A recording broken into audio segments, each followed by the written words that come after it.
Je vous invite, mes frères et sœurs, à ouvrir votre Bible dans le second livre de Samuel au chapitre 23. Second livre de Samuel, chapitre 23, verset 8. Voici les noms des vaillants hommes qui étaient au service de David. Dans le même chapitre, le verset 39, la dernière ligne de ce passage concernant les hommes vaillants qui étaient au service de David, et tient en tout 37. Et au chapitre suivant, 24, de Samuel, chapitre 24, verset 9.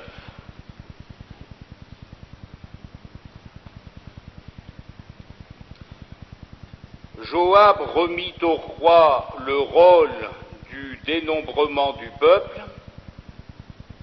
Il y avait en Israël 800 000 hommes de guerre tirant l'épée, et en Juda 500 000 hommes, ce qui fait 1 300 000. Et sur ce 1 300 000 hommes de guerre tirant l'épée, l'Écriture a retenu 37 noms. 37 noms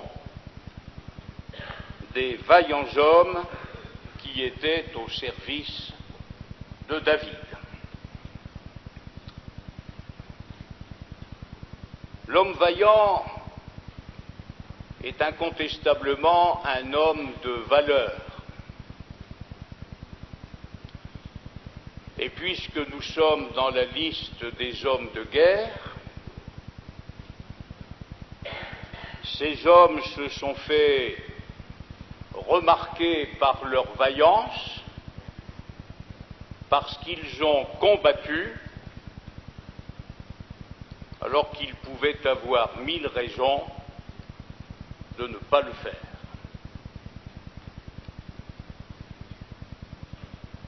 Les vaillants hommes qui étaient au service de David. J'ai gardé le souvenir de notre défunt frère, le pasteur Marcel Roux, que les anciens ont bien connu. Il est décédé d'un cancer alors qu'il avait bien plus de 70 ans. Mais nous l'avons connu pendant toutes les années de son service comme un homme vaillant. Quand il revenait d'assurer des réunions à l'extérieur de Toulouse, il lui arrivait de ne plus avoir la force de se déshabiller et il tombait de fatigue sur son lit et s'endormait tout habillé. Quelques heures plus tard, il était debout pour reprendre son service. Notre frère, donc, qui est décédé alors qu'il avait plus de 75 ans, a été arrêté dans son service le mois précédant son décès. Mais avant qu'il ne soit arrêté, donc un mois avant son décès, il a encore assuré les 4 dimanches du mois précédent. C'était un homme vaillant. Il aurait pu se dorloter, il aurait pu se faire plaindre, il aurait pu ne pas faire ce qu'il a fait, mais parce qu'il avait toujours été un homme vaillant, il l'a démontré jusqu'à la fin. Et l'Église a besoin de femmes et d'hommes vaillants. Il arrive parfois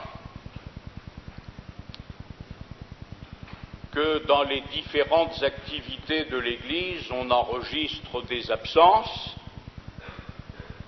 et le frère ou la sœur nous disent « Excusez-moi, je ne suis pas venu parce que j'étais fatigué ».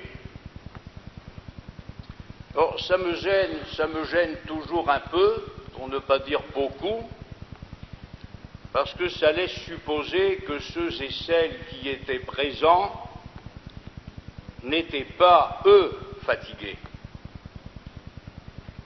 La différence, parfois, se trouve dans la vaillance. Les uns sont vaillants et ne s'écoutent pas, et les autres, certains autres, manquent de vaillance.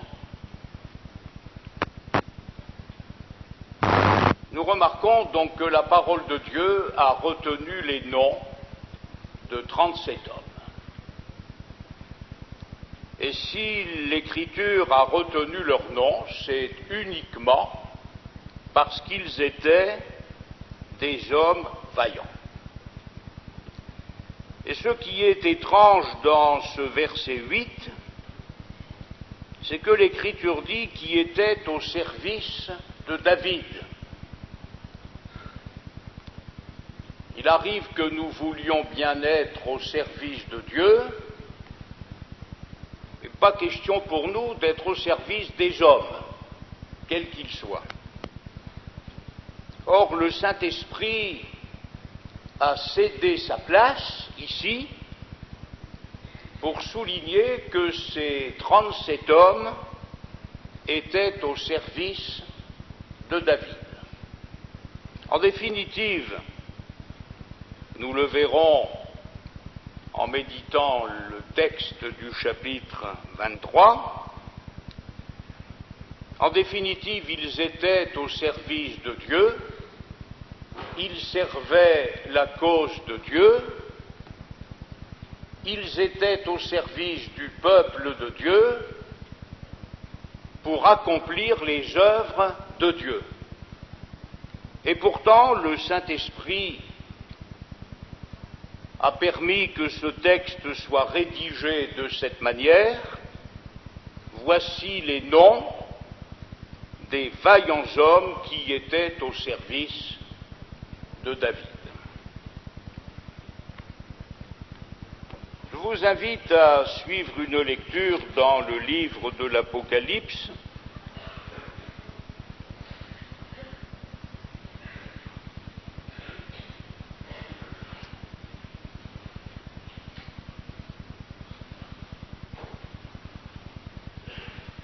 livre de l'Apocalypse, chapitre 3, verset 4.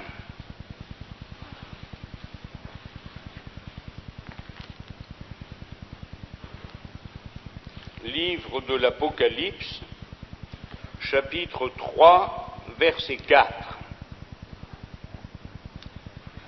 Cependant, tu as à Sardes quelques hommes,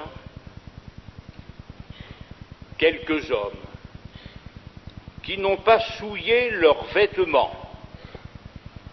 Ils marcheront avec moi en vêtements blancs, parce qu'ils en sont dignes.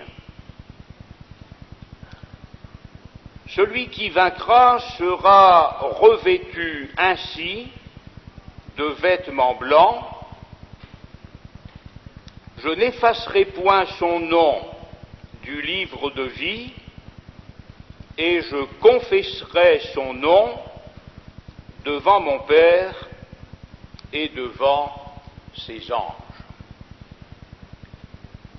Nous savons par les évangiles que lorsque les disciples sont revenus de la mission qui leur avait été confiée par Jésus, ils étaient tout heureux parce que les démons même les démons, leur étaient soumis au nom de Jésus.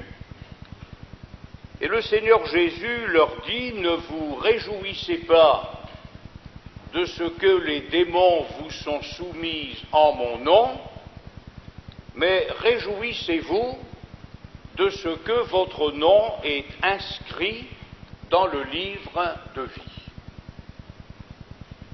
Donc pour Jésus, c'était ce qu'il y avait de plus important.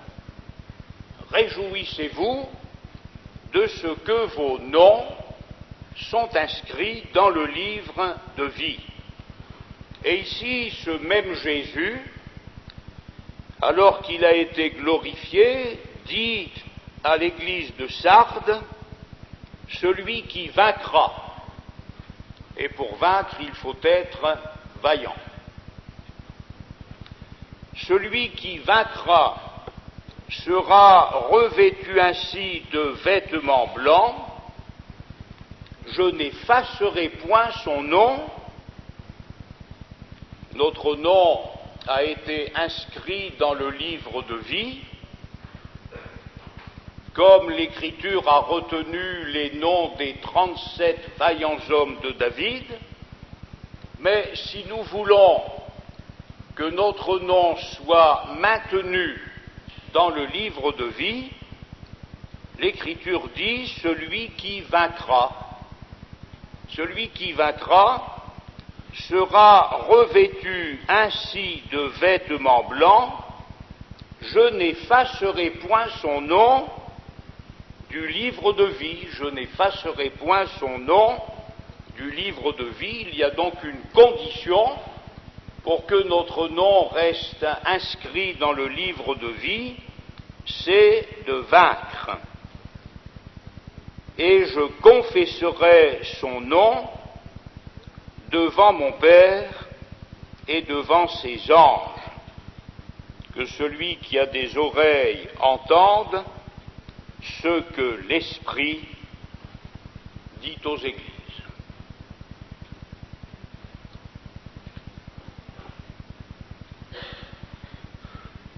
L'Écriture nous dit ailleurs qu'il nous faut tous comparaître devant le tribunal de Christ, non pas devant le grand trône blanc du jugement, mais devant le tribunal de Christ,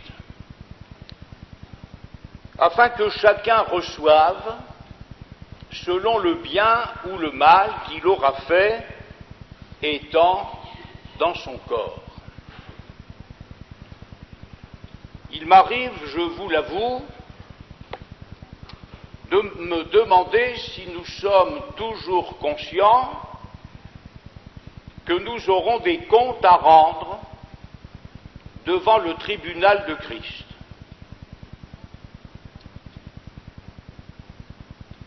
On assiste parfois à des comportements tellement légers, inconséquents, irréfléchis, qu'on se dit, mais voyons, est-ce que ce frère ou cette sœur est encore conscient que la ligne d'arrivée, c'est le tribunal de Christ. Ce n'est pas ce que nous pensons de nous-mêmes, ce n'est pas ce que les uns ou les autres peuvent penser en bien ou en mal nous concernant. La ligne d'arrivée, c'est le tribunal de Christ. C'est lui qui jugera de notre sincérité, c'est lui qui jugera de la valeur ou non de nos excuses,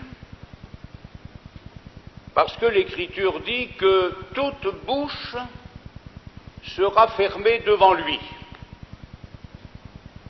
Peut-être que sur la terre, nous avons la renommée d'avoir la réplique facile, mais l'Écriture dit que lorsque nous serons au ciel, toute bouche sera fermée. et là il ne s'agira pas de raconter n'importe quoi au Seigneur, puisqu'il nous connaît parfaitement, et il nous connaît bien mieux que nous ne pouvons nous connaître et que les autres nous connaissent. Voici les noms des vaillants hommes qui étaient au service de David. Il nous est donc parlé de Joshbet Bachébet, le Tachemonite, l'un des principaux officiers. Et s'il était l'un des principaux officiers, il l'était de par sa vaillance. Il n'était pas parvenu à ce grade en jouant des coudes, mais il était parvenu à ce grade par sa vaillance.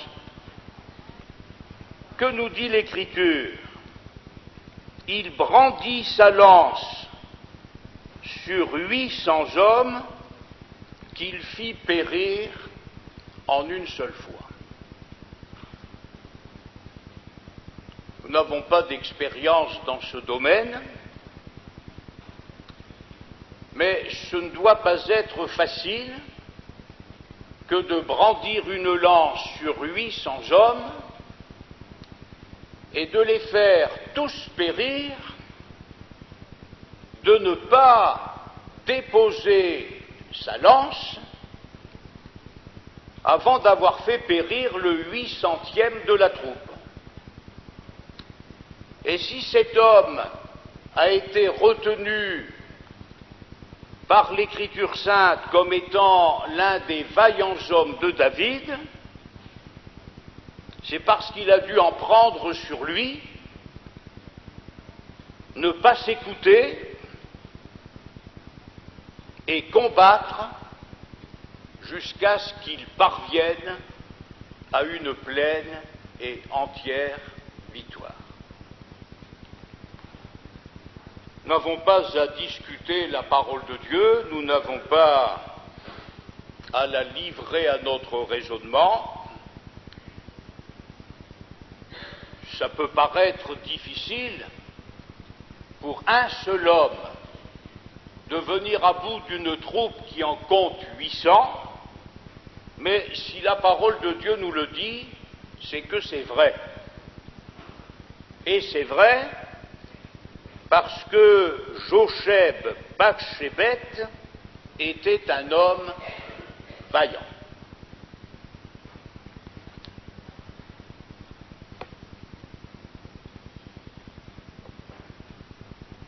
Un chrétien, 800 convertis.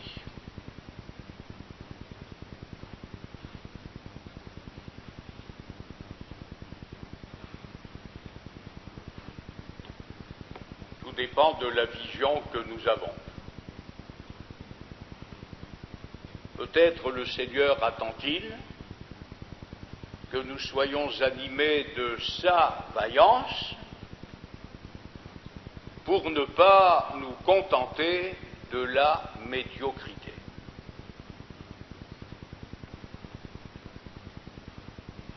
Nous avons connu une chrétienne, j'ai déjà eu l'occasion d'en parler dans le passé, une chrétienne de l'église de Dunkerque, qui, par son témoignage, a amené au Seigneur, dans la ville et l'assemblée de Dunkerque, des centaines de personnes.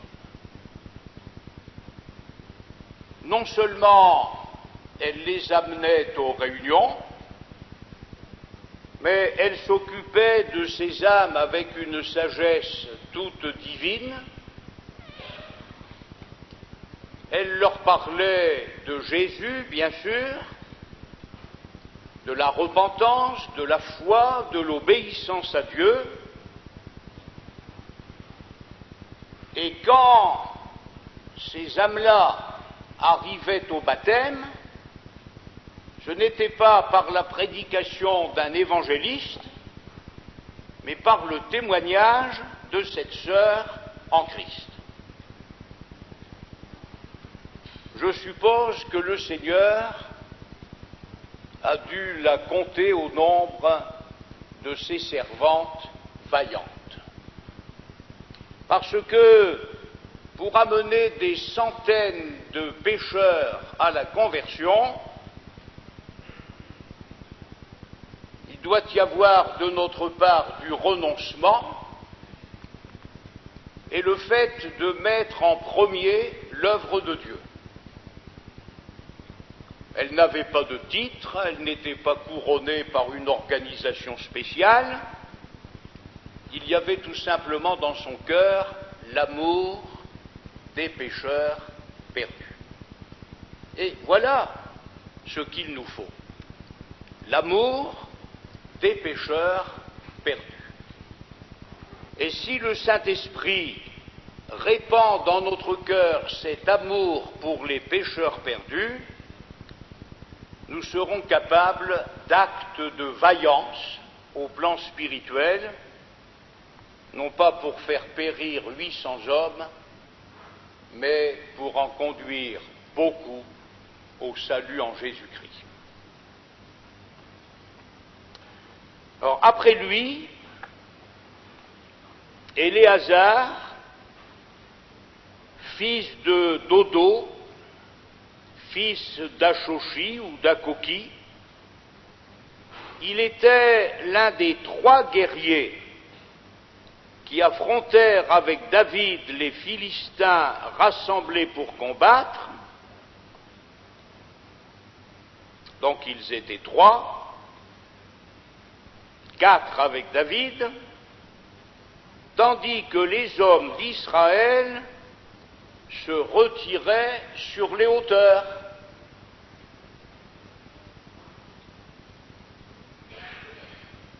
Ils auraient pu être vaillants aussi, ceux-là, mais ils avaient choisi la voie de la facilité, l'abandon de la plaine,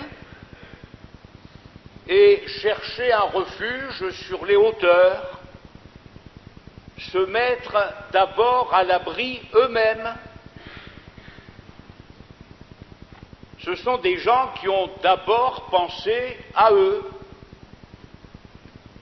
Et tandis que les hommes d'Israël, et ils étaient des milliers, des dizaines de milliers, et plus encore peut-être, tandis que les hommes d'Israël se retiraient sur les hauteurs, Éléazar, avec 2 hommes du peuple de Dieu et David, sont restés sur le terrain pour combattre les Philistins.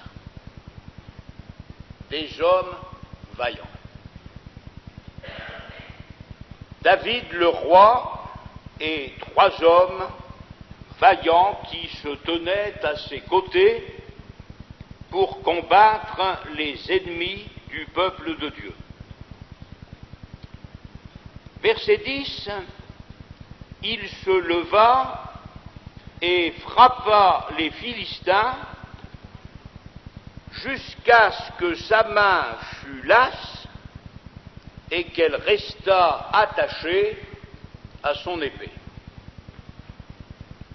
C'est-à-dire qu'il a tellement combattu que ça lui a donné une crampe, et une crampe tellement sévère que sa main est restée attachée à son épée. La vaillance va impliquer dans notre vie certaines souffrances.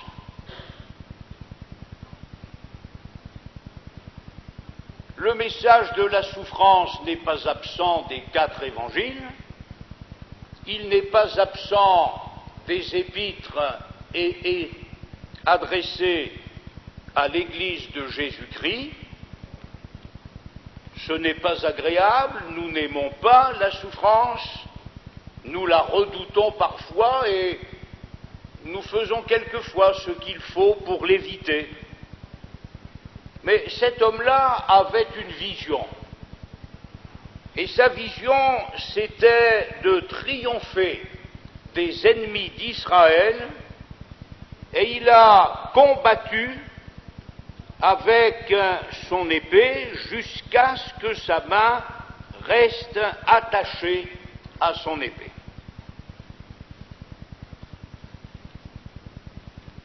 Vous savez, la vie chrétienne, ce n'est pas le club Méditerranée,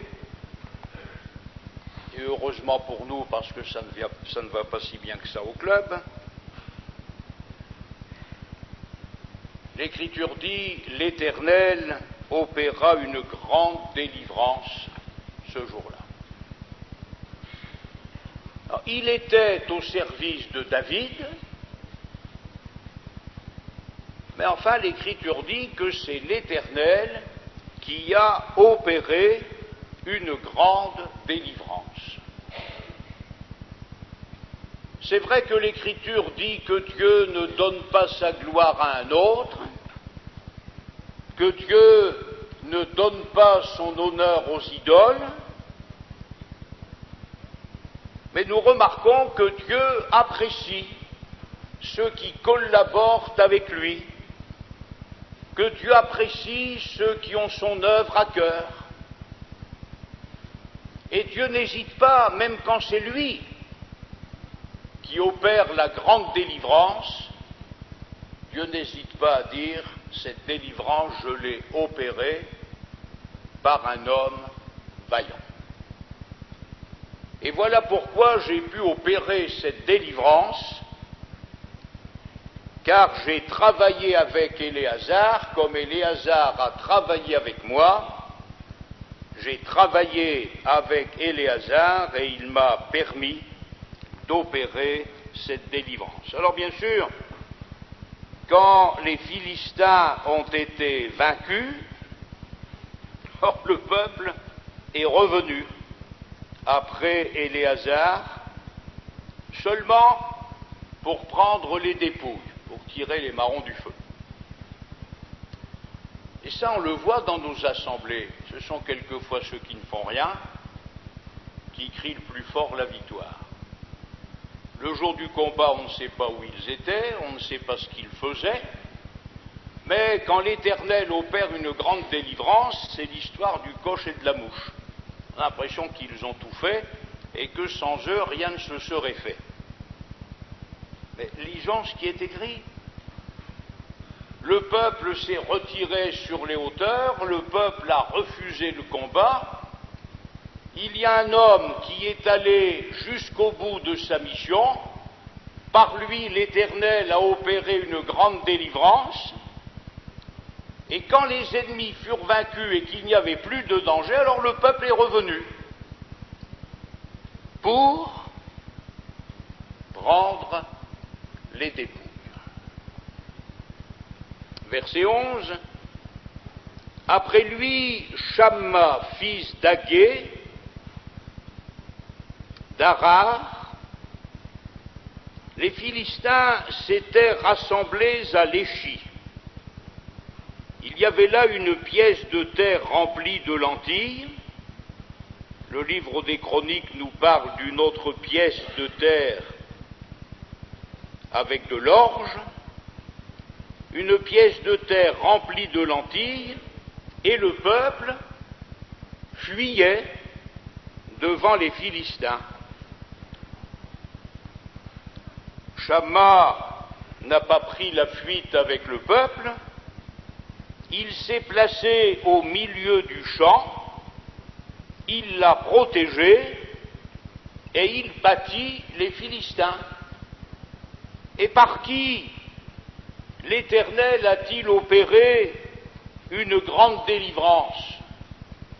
Non pas par le peuple qui avait fui devant les Philistins, mais l'Éternel a opéré une grande délivrance par Shamma, qui seul avait eu le courage de défendre cette pièce de terre remplie de lentilles. Laissons fuir ceux qui ont envie de fuir, et nous, tenons-nous là où le Seigneur veut que nous soyons. Et si nous nous tenons là où nous voulons là où Dieu veut que nous soyons, nous ferons l'expérience que Dieu n'a pas changé. Il est toujours le Dieu des délivrances. Et pourquoi Dieu n'opère-t-il plus autant de délivrances? C'est simple.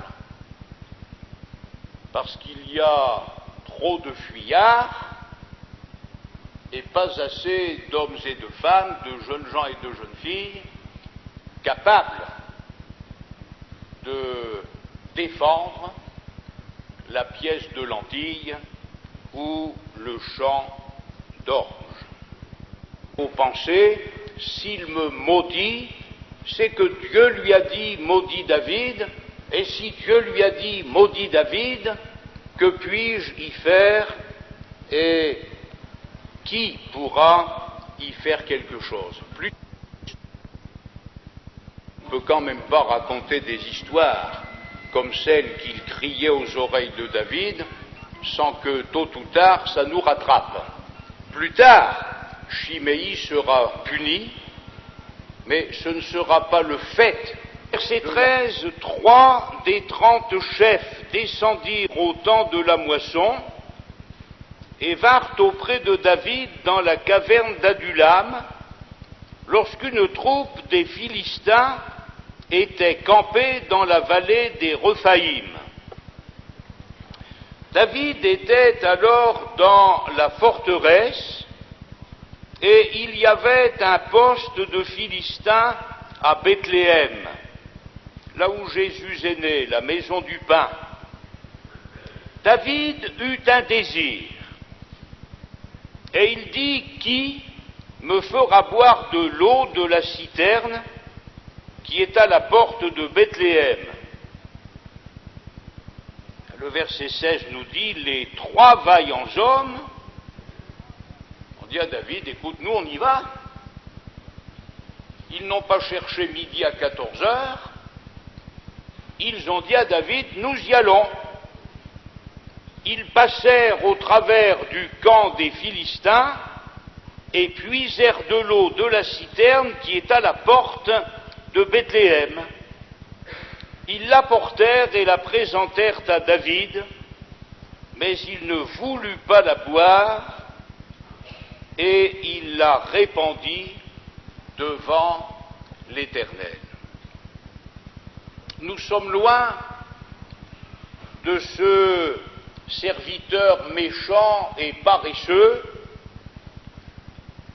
qui n'a rien fait de ce que son maître lui avait confié et qui, au moment où il doit rendre des comptes, va dire à son maître, je savais que tu es un maître dur et sévère, qui moissonne là où il n'a pas semé, qui amasse là où il n'a pas vanné. Le maître a dit, tu as fait le contraire de ce que tu devais faire. Si vraiment tu pensais que je suis un maître dur et sévère, plutôt que de laisser sans porter de fruits l'argent que je t'ai confié, tu aurais dû le faire valoir. Donc tu te contredis, tu n'es pas logique. Dieu n'est pas un maître dur et sévère, Jésus n'est pas un maître dur et sévère, David n'était pas un roi dur et sévère, mais il faut noter la vaillance de ces 3 hommes. Il a suffi que leur roi dise, tiens, je boirai bien de l'eau qui est à la citerne, dans la citerne de Bethléem. Ils ne se sont pas fait prier, et ils ont dit, nous on y va. Ils sont donc entrés dans les lignes ennemies, ils ont puisé de l'eau, et quand ils ont rapporté cette eau à David, David dit, loin de moi, ô Éternel, la pensée de faire cela. Boirai-je le sang de ces hommes qui sont allés au péril de leur vie, et il ne voulut pas la boire. Voilà ce que firent ces 3 vaillants hommes.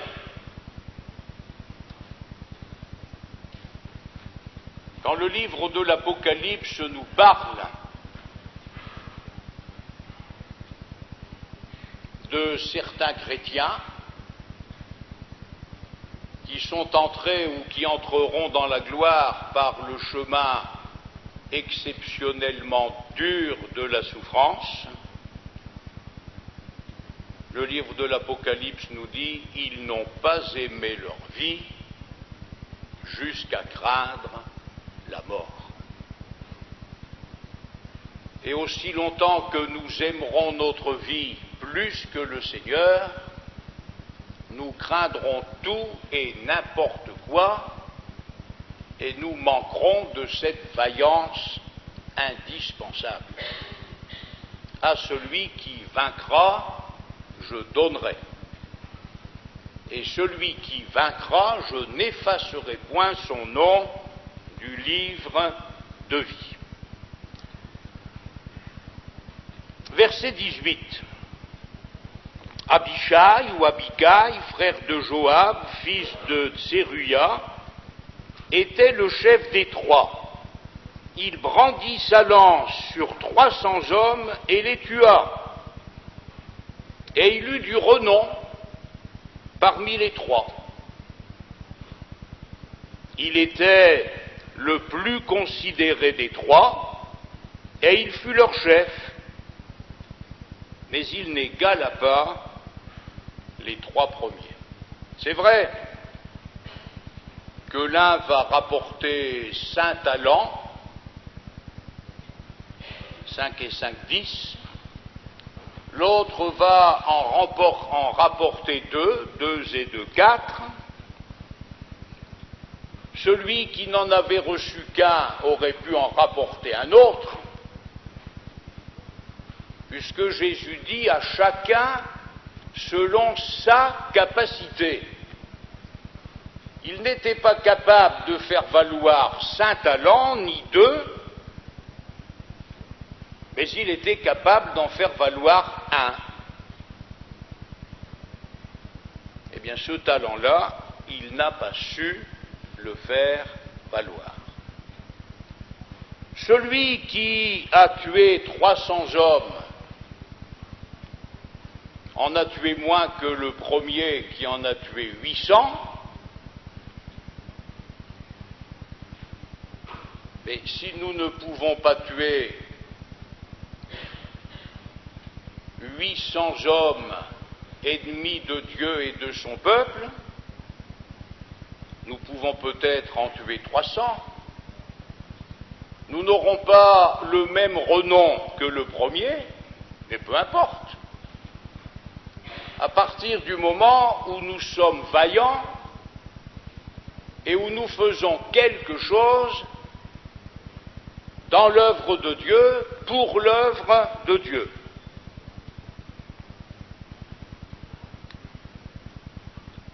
Il était le plus considéré des 3, et il fut leur chef, mais il n'égala pas les 3 premiers.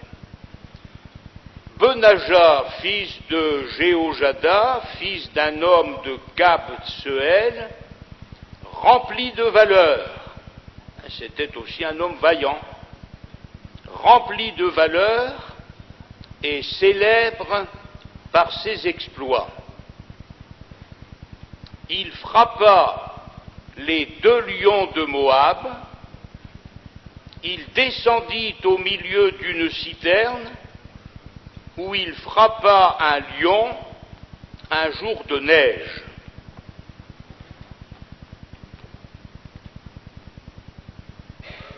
Il frappa un lion un jour de neige.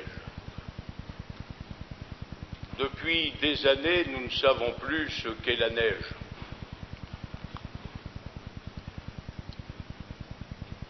Mais il y a de cela bien des années, quand nous avions encore de la neige à Rouen, je me souviens d'un dimanche après-midi, jour de neige, l'auditoire ici avait fondu comme neige au soleil, et à la même heure, au stade Robert Diochon, sur les gradins à l'extérieur, là où il faisait bien froid, 7000 personnes s'occupaient d'un match de foot. Mais quand on est un mordu du foot, on y va. Neige ou pas neige, froid ou pas froid, chaud ou pas chaud. Mais l'ennui, c'est que nous arrivons, hélas, à craindre le chaud et le froid. Et quelquefois, il ne faut pas grand-chose pour que nos pieds restent dans nos pantoufles. Ce que l'Écriture a retenu, c'est qu'il avait tué un lion un jour de neige.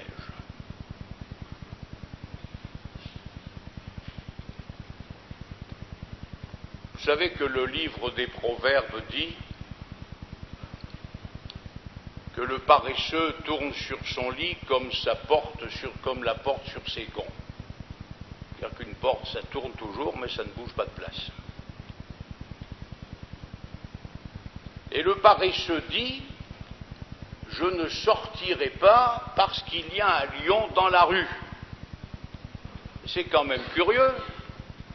Tous les autres sortent, ils peuvent aller au travail, ils vont, ils viennent, ils reviennent, mais il n'y en a qu'un qui ne sort pas de chez lui parce que, soi-disant, il y aurait un lion dans la rue. L'Écriture nous dit que ce vaillant homme de David n'a pas hésité à descendre au milieu d'une citerne où il frappa un lion un jour de neige. Il frappa, verset 21e, un Égyptien d'un aspect formidable, ayant une lance à la main. Il descendit contre lui avec un bâton, arracha la lance de la main de l'Égyptien et s'en servit pour le tuer. C'était un homme vaillant. Il n'a pas dit « je n'ai qu'un bâton, l'Égyptien a une lance », mais il est allé combattre l'Égyptien et il a trouvé le moyen de lui prendre sa lance. Ou alors nous allons laisser l'ennemi de nos âmes nous dépouiller, ou alors nous allons, au nom de Jésus, le dépouiller lui. Si, au plan humain, nous ne sommes pas capables de concevoir quelque chose, la Bible dit « notre capacité vient de Dieu ». C'est lui qui nous a rendus capables d'être les serviteurs d'une alliance nouvelle.